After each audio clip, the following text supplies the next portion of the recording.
we know it's going to continuously add pa because the motorcycle industry has been the only, I guess, growing double digit year on year. So, and then we know they are going to be partners on the road. So they will always be on the road. And we at Filipina Shell wanted to also communicate with them and tell them na, hey, we are here to be your partners. So kung meron kayong kailangan sa daan, kung meron kayong kailangan langis, meron kayong kailangan gasolina, andito kami para kasama nyo rin kami. So Shell Bike Fair came about and we decided to actually make it bigger and bigger each year.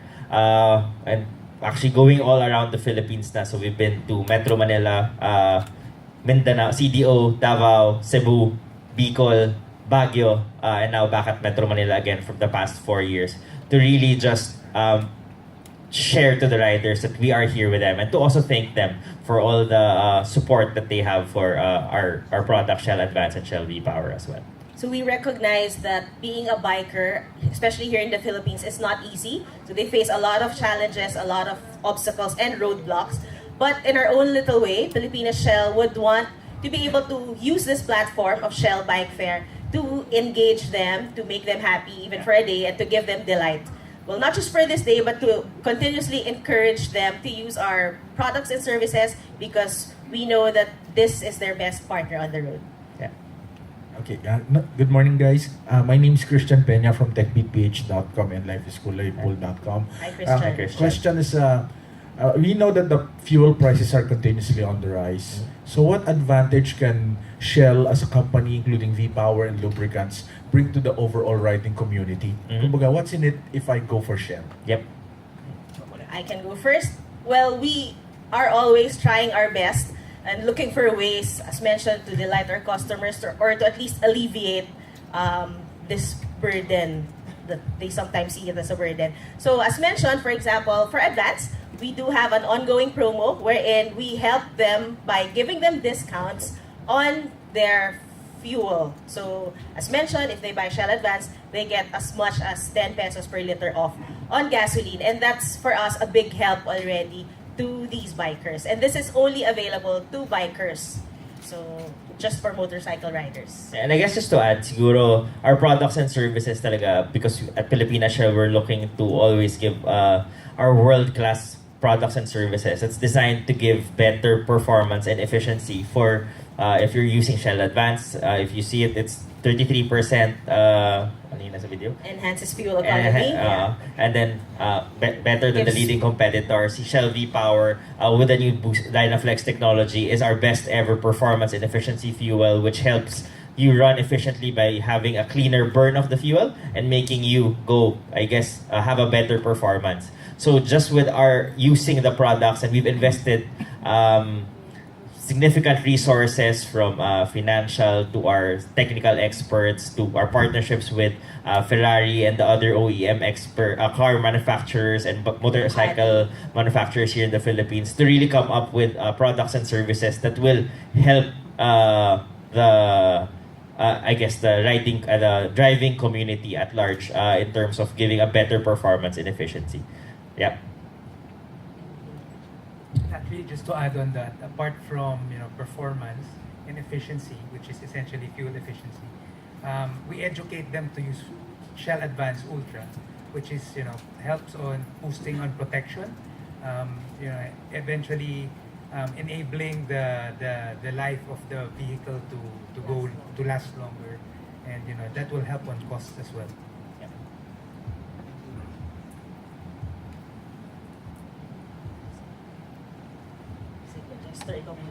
Hi, good morning. Jester Carillo po from Ride Style Magazine and Moto Mindanao. Morning, Jester.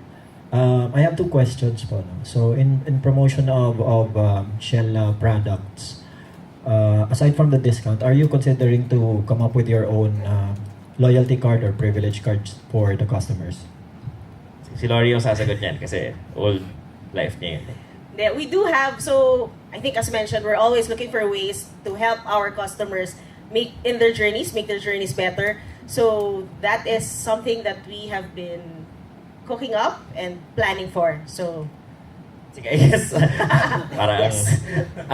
so at Shell po kasi we have two loyalty cards to give better value to the riding to everyone. So especially for the public utility vehicles, we actually have our Pepeng Pasada Club card, which is going to give scholarships, insurance, rewards for every to every member. And with the rewards, you can get points once you gas up with Shell fuels or you purchase Shell lubricants, which they can use to bring home to their family. And then, of course, for our private, for most of the private card partners, we're actually partnered with the largest retail chain loyalty program, which is SM Advantage, para with every fill din naman nila makakuha ng SM Advantage card points, which we can use in SM Supermarket, SM Department Store, or any affiliates that you have. Para lang, especially baka dun sa females, mas mahilig kayo mag-shopping. Pagkakarga nyo, you can get points and then you can use this to kahit pambili ng Uniqlo shirt or Forever 21.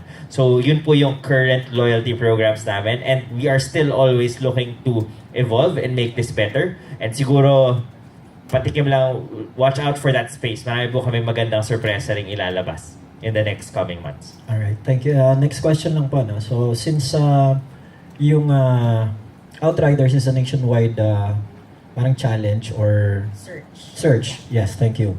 Do you have any plans to conduct a bike fair, Shell bike fair in the Mindanao region? Yes, we're always looking to do that. We've actually run already 2 bike fairs in the Mindanao region. One in CDO 2 years ago and one in Davao. So, and then we've actually run also in Cebu and in Iloilo. So, actually, medyo naiikot. Yung Metro Manila lang yung consistent na year-on-year we really have.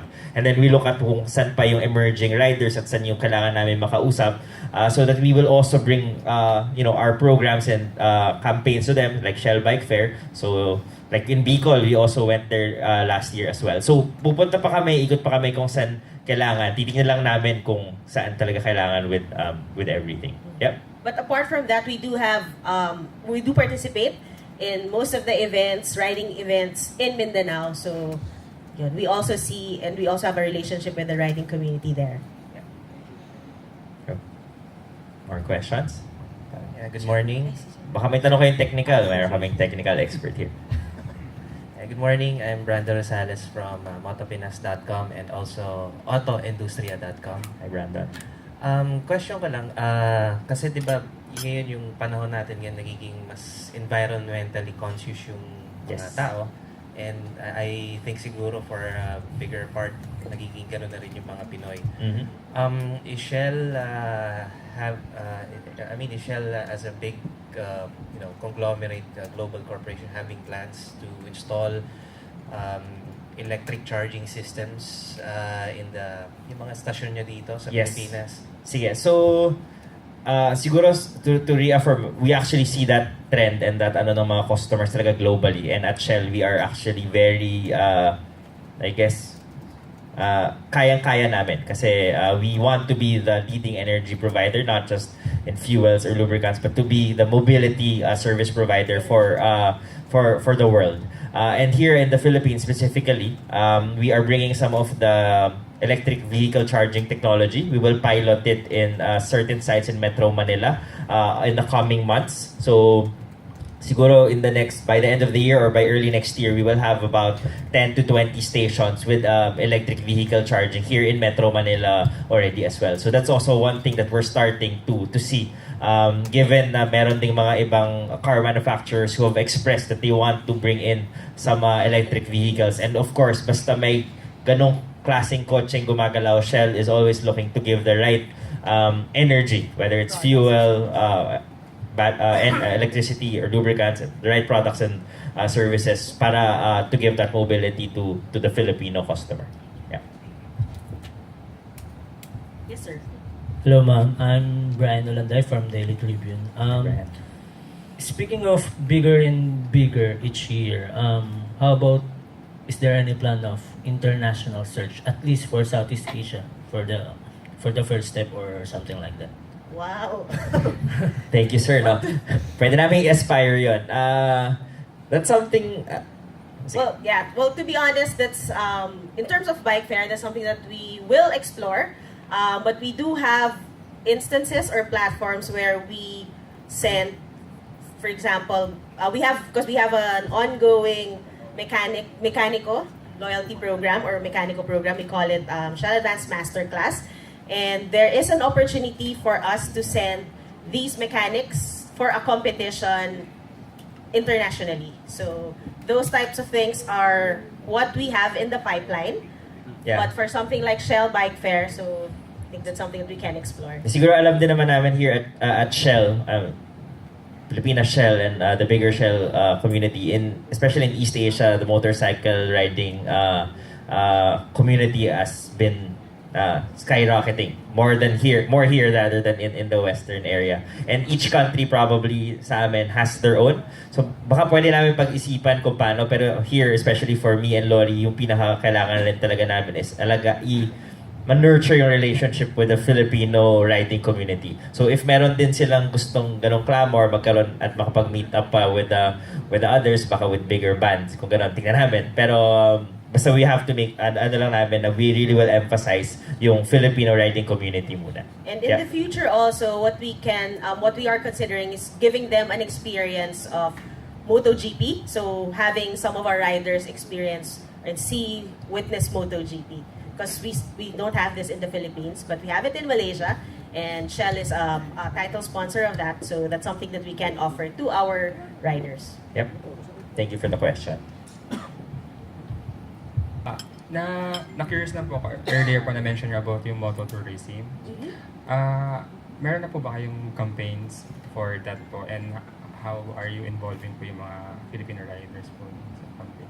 So one of our initiatives would be the Shell Outriders, the search for the best bike club. This is actually a start for us because we know and we've noticed that most of the riders really enjoy long rides, and in that way, then they're able to promote destinations here in the Philippines. So this is a start, having that as a part of our criteria or what we're looking for to be the best, to be considered as the best bike club. So we are encouraging them to really promote mototourism and to really, promote these destinations, because as we talk to them, yun nga, marami kaming nalalaman na mga areas or trails, diba? Trails in the north or even down in Mindanao na sobrang ganda, and we want to have that to also help promote that. So with this Shell Bike Fair and Shell Outriders, we hope that, because they post this on Facebook, and it's one of the criteria also that we want them to display not just on their websites or not just on their official pages, but also on their personal page, personal profiles, so that more people can see it. So that's one of our ways of promoting mototourism. For Shell din naman, we're also trying to still find a way, kasi marami naman tayong retail stations all over the Philippines na yung mga stations na to, alam kung saan yung mga magandang puntahan o masarap kainan, ganyan. It's still something we're trying to develop in terms of informing more Filipinos, but we're still siguro cooking that up. And pag meron na, we will definitely tell you guys to help us share.